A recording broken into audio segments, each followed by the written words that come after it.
Welcome to the Obesity Medicine Podcast with your host, Dr. Rentea, board certified in internal medicine and obesity medicine. Here, we talk about a path to metabolic health, and we have real conversations about chronic weight management and living a full life. Just a reminder, I am a physician, but I'm not your physician. So everything that's on this podcast is for informational purposes, but please go talk to your doctor about what's right for you. There is no medical advice being given on this podcast. Hey, welcome back to another episode of the podcast. How's your week going?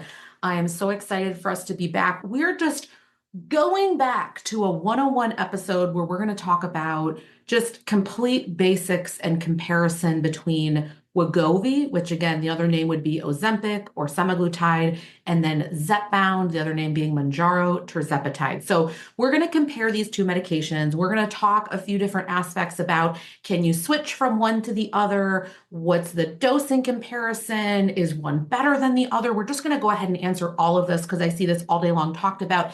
And I think it's really timely because when this episode comes out, we're kind of going to date ourselves because I feel like these things are changing all the time. But right now, at least in the US, both of these companies have a cash pay option. Now, it's still completely unreasonable for majority of people. It's $4.99, let's say a month for medication, but they are capping it and saying, look, as long as you order every 45 days, we're going to keep it at this price. Now, people that are living in other countries, they're just going to gasp when they hear that price because that is outrageous. Yes, in the US, we get gouged on the medications, but compared to $1,000+ this is actually an improvement for some people to get name brand medication. So I want to just kind of start out with the basics. Let me just start here. The fact that you get any medication is better than nothing. So I want to start with this. If Wegovy, let's say so keep in mind, Wegovy and Zepbound are FDA approved for weight management. That's why you're going to hear me say these names so often. If your insurance plan, if you are lucky enough to get coverage for Wegovy, hallelujah, great, let's go with that. So just because you hear me say, look, Wegovy, which is semaglutide, is quote unquote just a GLP-1, meaning it's one agonist, what it's doing, versus Zepbound, which is tirzepatide, it's a dual agonist, meaning it's two things that it's doing, GLP-1 plus GIP, gastrointestinal protein. So you have one function versus two.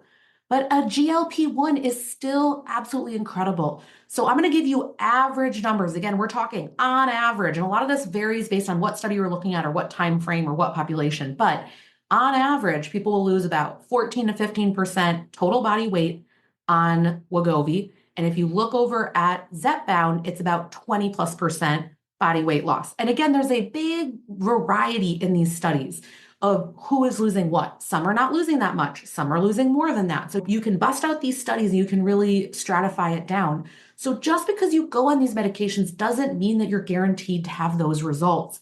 But you will usually, within the first few months, it will declare itself. So here's the beauty with these medications. Let's say that you get on one and you start to titrate up the dose. So these are weekly subcutaneous injections, meaning underneath the skin. You take these medications once a week, unless it's daily liraglutide. Again, that is an option as well. I just don't prescribe it as much, but that's definitely an option. Again, the price point is pretty darn high.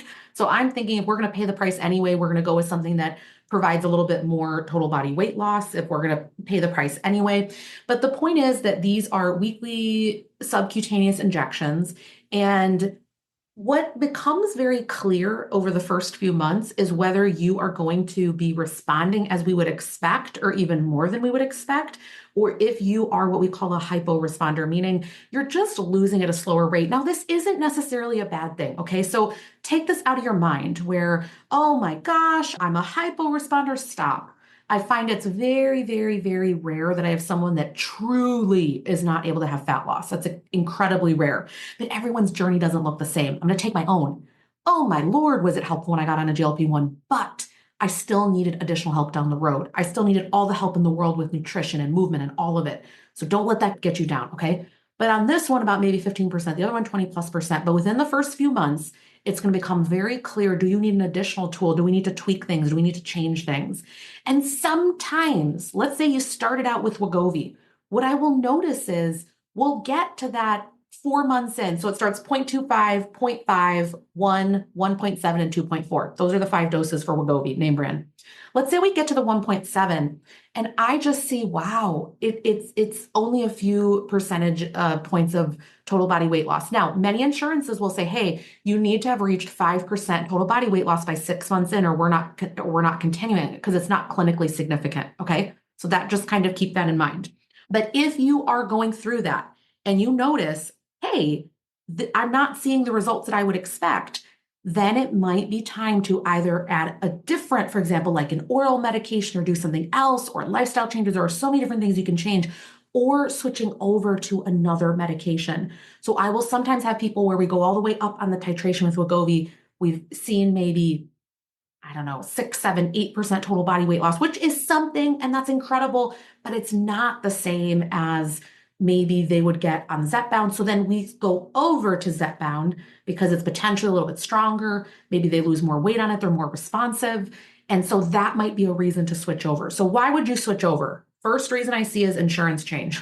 Second reason, one is just not providing the results that you would expect.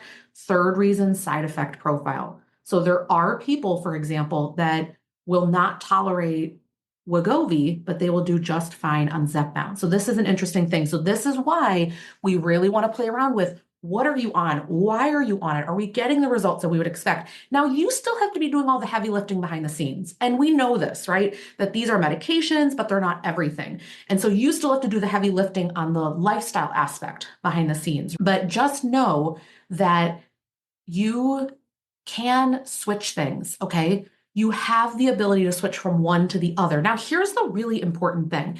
If you're working with a physician and they make you restart the titration over, you are not GLP-1 naive at that point. So meaning your body's already used to that. So yes, we do decrease the dose down when we transfer over to the other medication, but we don't go back to the starting dose. Now, I've heard some pharmacies or some insurance plans saying, no, they have to restart over. To me, that is so, I just want to use the word inappropriate, because how are they deciding what the correct medication thing is when a physician is all day long prescribing this, looking over the safety of their patient and really taking care of them? So I want to tell you the example. I've had this happen actually with several friends, and it's so devastating. This person will have been working so hard on their weight and lifestyle change and fat loss and all these things, and then they get switched over from max dose Wegovy to starting dose Zepbound. They struggle for months with increased hunger.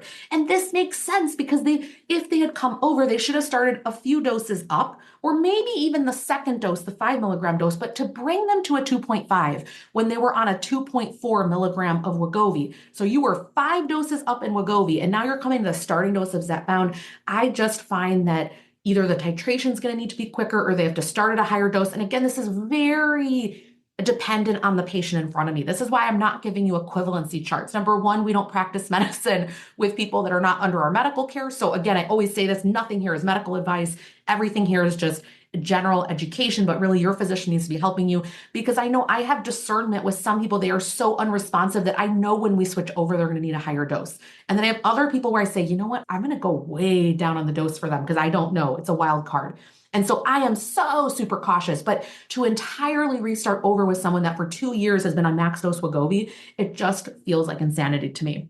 So this is something that I want you to know, that you really should be working with someone where they are very familiar with these medications, with switching medications, with adding other things to it, with changing things. There is always something else that can be done. Okay, so I just wanted to start with stressing that. So yes, you can switch over.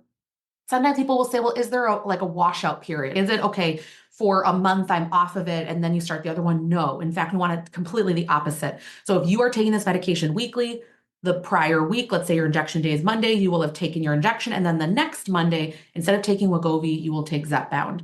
Okay, so now you know the expected percentages, you know what the mechanism is, you know that you could switch between one or the other.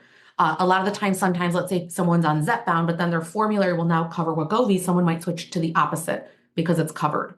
Or ironically, everyone's always thinking Zepbound's better, but that's not necessarily true. So some people will do better on Wegovy. So this is just a matter of, how are things working for you? What is best for you, side effect profile wise, results wise, tolerability, all of it. So these are all things that we keep in mind. And then with switching over, that you wouldn't necessarily restart, but again, working with someone that really understands this, because once the titration has been set in place, you can't change it. Is everyone hearing me? This is really important to understand. If you have a doctor that restarts the titration, it's not like, oh, well, now I heard Matea and I realize that that's wrong. You can't change it then, because then you can't suddenly skip doses. Now that is a problem. So let's say you started out you were on max dose Wegovy at 2.4 milligrams weekly. And then let's say your doctor inappropriately changes, in my estimation, not the right move. Again, everyone can practice however they feel fit, but let's say that they then switch you to the starting dose of Zepbound 2.5 milligram, and you are hungry as can be, and you're thinking, oh my Lord, this is not enough medication, I need more help. You then can't jump to a 7.5 or a 10. You have to each month then slowly go up on the titration. So oftentimes I will sometimes have people in my clinic where they're seeing me, but they're in a healthcare system where their primary care doctor actually has to write the medication for it to be covered. So this is then a scenario where you're going to have to titrate up monthly. So a lot of times, if the primary care doctor has done that, I'll tell the patient, okay, unfortunately, we know now for the next 4 months, you're going to have increased hunger, and we're going to have to go back to volume-based eating and really change X, Y, Z. And we already know the approach we're going to have to change. And again, a lot of the time, it's not that doctor is trying to do that. Maybe the pharmacy is in the way or the insurance company.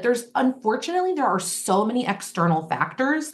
And so this is something that unfortunately, we have to contend with. So again, if that happens, that's okay too. This is something that I talk about in my mini course. The top 5 mistakes that people make when starting a GLP-1 is that sometimes when that happens, then you just need to change your approach that you're gonna have to do the next few months. It just requires, though, it requires so much more of you than was actually necessary if it would have been treated correctly to begin with.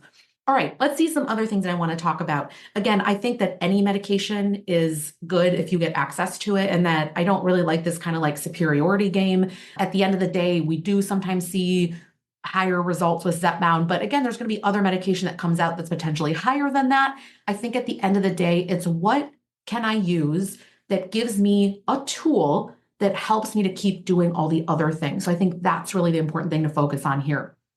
So again, people switch from one to the other or vice versa.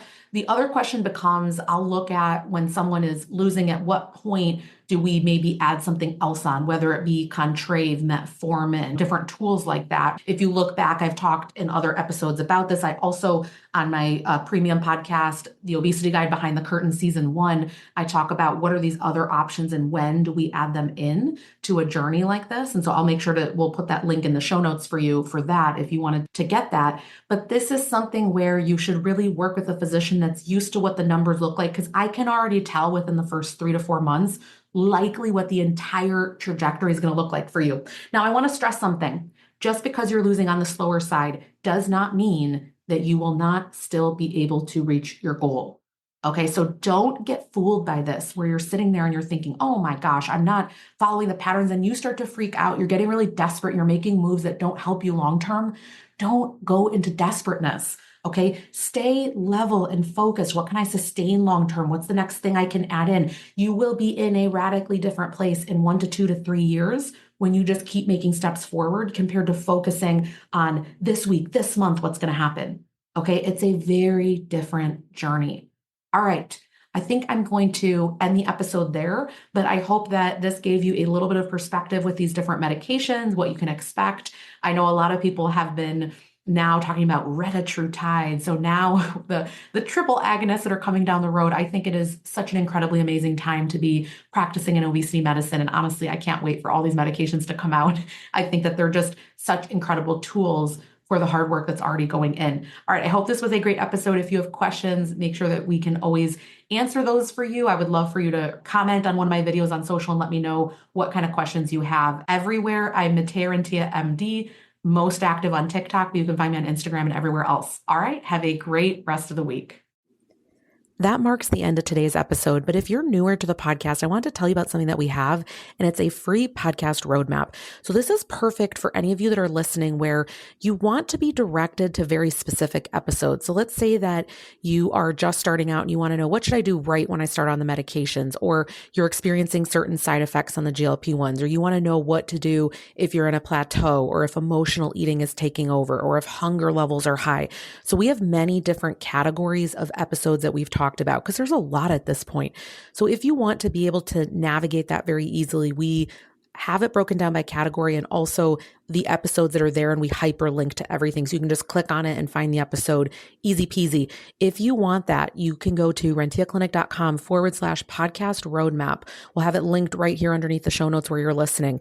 And you can go ahead and get that free resource so that it makes it easy for you to navigate, because I know that it's really hard when someone has an established podcast. I am such a podcast fiend. I'm listening to podcasts all day long. And when I find one that I love, but there's a lot that are out there, I am so lost. So I hope that you enjoy this free podcast roadmap. Again, the link to get to that is going to be renteaclinic.com/podcast roadmap. I hope this is helpful, and let me know if you have any questions.